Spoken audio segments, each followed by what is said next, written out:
Welcome to English Baba channel class 6 Hindi chapter 6 ऐसे ऐसे। आज हम करेंगे इसके क्वेश्चन आंसर, तो जल्दी से वीडियो को लाइक कर दो। आई होप चिल्ड्रन आपने वीडियो को लाइक कर दिया है और अभी तक चैनल को सब्सक्राइब नहीं किया तो सब्सक्राइब कर दो सो दैट आपको हमारे सारे अपडेट्स मिलते रहें। क्वेश्चन नंबर 1 देखिए, सड़क के किनारे एक सुंदर फ्लैट में बैठक का दृश्य।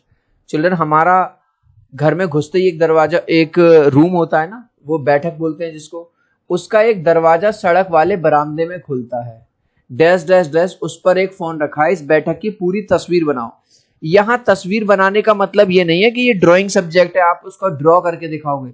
वो कह रहा है पूरी तस्वीर बनाओ, मतलब इस तरह से लिखो कि हर चीज समझ में आ जाए। तो हम इसमें क्या क्या लिख सकते हैं कि जो बच्चा है वो लेटा हुआ है, क्योंकि आपने इस स्टोरी को अगर पढ़ा है तो एक बच्चा है मोहन जो कि बहाने बना रहा है कि उसके पेट में दर्द है क्योंकि उसका होमवर्क पूरा नहीं हुआ था। तो आप ये बता सकते हो कि रूम में एक तरफ सोफा रखा हुआ है, अक्सर सोफा रखा रहता है। बरामदे में पेड़ पौधे लगे हुए हैं, रंग बिरंगे फूल रखे हुए हैं। एक मेज रखी हुई है, उस पे गुलाबी रंग का क्या रखा हुआ है, एक टेबल क्लॉथ रखा हुआ है। उसके ऊपर एक टेलीफोन, पुराने टाइम में इस तरह के टेलीफोन चलते थे, वो रखा हुआ है। तो इस तरह से आप लिख के दे सकते हो। तो कैसे लिखोगे? पूरा का पूरा, सड़क के किनारे एक सुंदर फ्लैट में बैठक का दृश्य, पूरा यहां तक लिख गया। उसका एक दरवाजा सड़क वाले बरामदे में खुलता है। ये जो मैंने अंडरलाइन किया है पूरा क्वेश्चन में से। बरामदे में रंग बिरंगे फूलों की क्यारियां रखी हैं, देख लो क्यारियां हैं, ये फूल रखे हुए हैं। अंदर बैठक में दीवारों पर हल्का पीला रंग है। आप कोई भी रंग कर सकते हो कि दीवारों पर येलो कलर हो रहा है, व्हाइट कलर हो रहा है। एक तरफ सोफे सेट और दूसरी तरफ टीवी रखा हुआ है। अब यहाँ पे देखो चिल्ड्रन, बैठने के लिए अक्सर क्या रखा रहता है? सोफा सेट रखा रहता है, ठीक है। तो सोफा रखा हुआ है। टीवी के पास एक छोटी सी मेज पर गुलाबी रंग का कपड़ा बिछा हुआ है और उस पर एक फोन रखा है, इस तरह से अगर आप आंसर लिखोगे तब ये राइट आंसर माना जाएगा। कुछ बच्चों को लगता है कि उसमें ड्राइंग बनानी है। चिल्ड्रन, ड्राइंग नहीं बनानी, हम हिंदी कर रहे हैं, हम ड्राइंग नहीं कर रहे। मां मोहन के ऐसे ऐसे कहने पर क्यों घबरा रही थी? क्योंकि जो मोहन है वो ठीक से बता नहीं पा रहा था कि आखिर दिक्कत क्या है। माँ पूछ रही थी तो बस कह रहा था पेट में ऐसे ऐसे हो रहा है, बहुत दर्द हो रहा है, ऐसे ऐसे।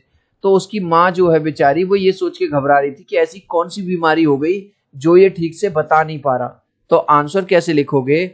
मोहन को पेट में दर्द हो रहा था। मोहन ठीक से कुछ बता नहीं पाता, बस बोलता है कि कुछ ऐसे ऐसे हो रहा है। चिल्ड्रन, अगर आपने ये स्टोरी पढ़ी होगी तो बच्चा क्या करता है, ये वह कहता है कि मेरे पेट में दर्द हो रहा है। घर वाले पूछते हैं कहाँ दर्द हो रहा है, कितना दर्द हो रहा है, कम ज्यादा, इधर उधर। तो कह रहा बस ऐसे ऐसे हो रहा है, ऐसे ऐसे हो रहा है। इसीलिए चैप्टर का नाम भी ऐसे है। यह सुनकर उसकी माँ घबरा जाती है कि उसे कहीं कोई बड़ी बीमारी तो नहीं हो गई। तो माँ जो है बेचारी वो घबरा जाती है कि यार वैसी आजकल इतनी बड़ी बड़ी बीमारी चल रही, कहीं ऐसा तो नहीं कि मेरे बच्चे को कोई बड़ी बीमारी हो गई हो। तो ये सोच के वो घबरा जाती है। ऐसे कौन कौन से बहाने होते हैं जिन्हें मास्टर जी एक ही बार में सुनकर समझ जाते हैं? कुछ ऐसे बहाने के चिल्ड्रन, आपने भी ये वाला बहाना बनाया होगा, मैंने भी बनाया है कि सर काम तो हो गया लेकिन कॉपी घर रह गई है, या मेरे आज पेट में दर्द है इसलिए काम नहीं हो पाया, सिर में दर्द है मेरा काम नहीं हो पाया। तो ऐसे कुछ बहाने बनाने। नंबर 1, पेट में दर्द होना, सिर में दर्द होना, या होमवर्क की कॉपी घर पर भूल जाना, है ना। अक्सर ये वाली बात बच्चे कहते हैं कि काम तो हो गया था लेकिन कॉपी में घर पे भूल गया हूं। स्कूल से काम के बचने के लिए मोहन ने कई बार पेट में ऐसे ऐसे होने के बहाने बनाए। अगर आपने ये स्टोरी पढ़ी है तो मोहन बार बार झूठ बोलता रहता है कि मुझे तो दर्द हो रहा, दर्द हो रहा, दर्द हो रहा है। मान लो एक बार उसे सच में पेट में दर्द हो गया और उसकी बातों पर किसी ने विश्वास नहीं किया तो मोहन पर क्या बीती होगी। अब वो कह रहा है कि मान लो एक बार उसके दर्द सचमुच में हुआ लेकिन लोगों ने उस पर विश्वास ही नहीं किया कि क्योंकि ये तो झूठ बोलता है, तो उस पर क्या बीती होगी। उसको बहुत बुरा लगा होगा और उसको ये समझ में आ गया होगा कि झूठ बोलने से फायदा कुछ नहीं होता, सिर्फ नुकसान होता है। चिल्ड्रन, जब हम छोटे थे तब हमने एक स्टोरी पढ़ी थी। एक बच्चा था, गांव में रहता था और लकड़ी काटने जाता था, तो झूठ बोलता था, मतलब वहां से चिल्लाता था शेर आ गया, शेर आ गया। गांव वाले उसकी हेल्प करने आते थे लेकिन वहां पे कोई शेर नहीं होता था और वो फिर उनपे हंसता था। एक बार क्या होता है, सचमुच में शेर आ जाता है। वो चिल्लाता है बचाओ बचाओ, शेर आ गया शेर आ गया, लेकिन कोई भी उसकी मदद के लिए नहीं आता क्योंकि सबको लगता है कि वो झूठ बोल रहा था। तो आंसर कैसे लिखोगे? मोहन ने कई बार पेट में दर्द होने का बहाना बनाया था। भाई मोहन ने बहाना बनाया था कई बार कि पेट में दर्द। उसके आसपास के सभी लोगों को पता चल गया कि मोहन बहाने बनाता है।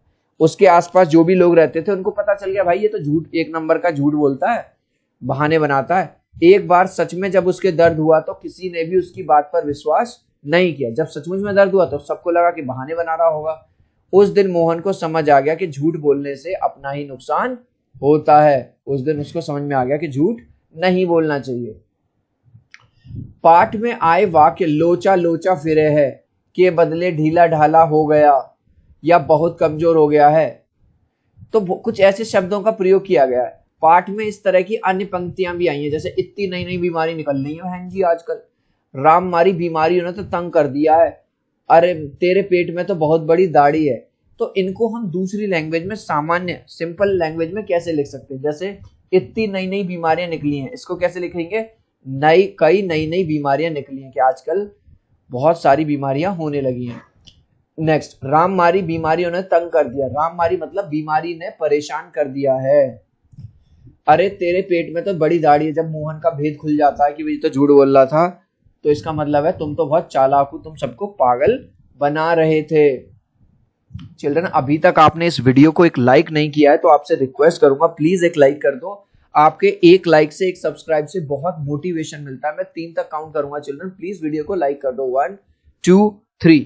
आई होप चिल्ड्रन आपने वीडियो को लाइक कर दिया है, चैनल को सब्सक्राइब कर दिया। Thank you guys. मान लो कि तुम मोहन की तबीयत पूछने जाते हो, तुम अपने और मोहन के बीच की बातचीत को संवाद के रूप, मान के चलो तुम्हारा कोई दोस्त है जो बीमार हो गया, तुम उसको देखने जाते हो, तो तुम्हारे बीच में और उसके बीच में क्या बातें होंगी उसको संवाद के रूप में लिखो। तो सबसे पहले तुम गए, तुम अपने लिए क्या लिख रहोगे? मैंने कहा मोहन से, मोहन कैसे हो भाई? तो मोहन ने जवाब दिया, ठीक नहीं यार, कुछ दिनों से पेट में बहुत दर्द है। तो मैं क्या पूछूंगा? क्यों भाई, डॉक्टर को दिखाया क्या? Question mark. मोहन, हाँ परंतु कोई कारण पता चल नहीं रहा है। हाँ दिखाया तो है यार, लेकिन कुछ बता नहीं पा रहा डॉक्टर कि आखिर हुआ क्या है। फिर मैंने कहा कि हाँ यार समस्या तो गंभीर लग रही है, अपना ख्याल रखना भाई, डॉक्टर को दिखाना, ठीक है, इस तरह से। नेक्स्ट, संकट के समय तुम्हें कौन कौन से नंबर याद रखने चाहिए? चिल्ड्रन, इमरजेंसी कभी भी आ सकती है, कोई आग लग सकती है, घर में चोर आ सकते हैं, तो हमें कैसे कैसे नंबर याद रखना चाहिए? पुलिस का नंबर याद रखना चाहिए 100 का, आपातकालीन सेवा 112, फायर ब्रिगेड का 101, एम्बुलेंस का 102। हमें इस तरह के जो नंबर हैं वो हमें याद रखने चाहिए। लास्ट क्वेश्चन का आंसर आप मुझे दोगे कमेंट सेक्शन में, देखूंगा कितने बच्चे राइट आंसर देंगे। कहानी में बहाना बनाने वाले लड़के का क्या नाम है? कौन बहाना बना रहा था, मोहन, सोहन या रोहन? आप चाहो तो अपने आंसर में कमेंट में A B या C लिख देना, मैं समझ जाऊंगा। सो आई होप मेरा ये छोटा सा वीडियो आपको बहुत अच्छा लगा होगा। प्लीज वीडियो को लाइक कर देना, चैनल को सब्सक्राइब कर देना। अब हम मिलते हैं अगले वीडियो में, बाय बाय।